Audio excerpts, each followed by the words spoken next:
রাসূল সাল্লাল্লাহু আলাইহি সাল্লামের কিছু উপদেশ যা আমাদের মুসলিম হিসেবে জানা প্রয়োজন।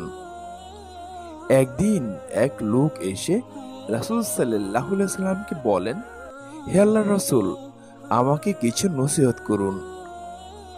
রাসূল সাল্লাল্লাহু আলাইহি সাল্লাম বললেন, যখন নামাজ পড়বে তখন মনে করবে এই আমার জীবনের শেষ নামাজ। আর যখন কথা বলবে তখন ওজন করে কথা বলবে। এমন কথা বলবে না যা বললে তুমি অনুতপ্ত হবে, কারণ কথা হচ্ছে ধনুকের তীরের মতো।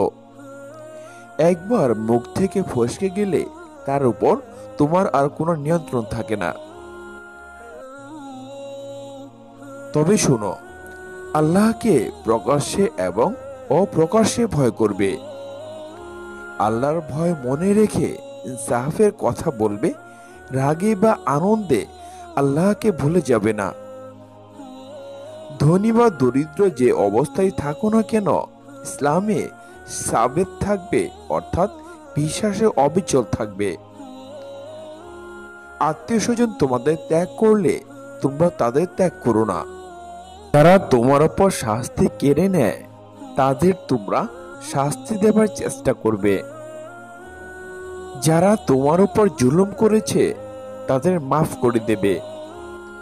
বেশিরভাগ সময় নীরবতা অবলম্বন করে মহান আল্লাহর চিন্তায় মগ্ন থাকবে। কথাবার্তায় এবং কাজের ফাঁকে আল্লাহর জিকির অব্যাহত রাখবে।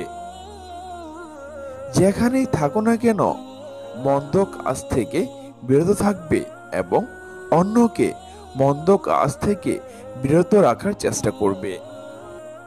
রাসূল সাল্লাল্লাহু আলাইহি সাল্লাম কোমলমতি শিশুদের বেশি স্নেহ করতেন।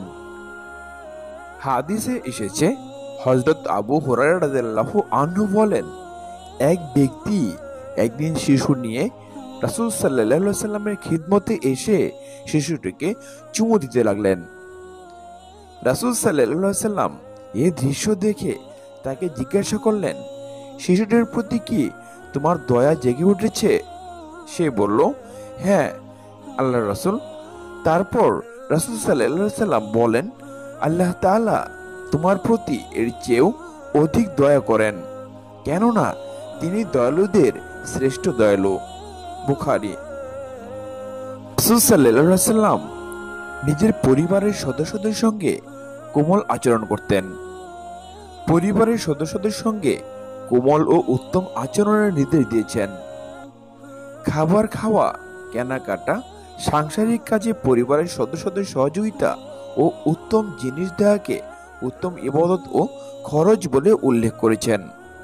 সুতরাং হাদিসের দিক নির্দেশনা হলো প্রথমেই পরিবার পরিজনের চাহিদা মেটানো, যাতে তারা সব সময় অভাবমুক্ত থাকে, যা পরিবারের দায়িত্বশীল ব্যক্তির উপর ওয়াজিব।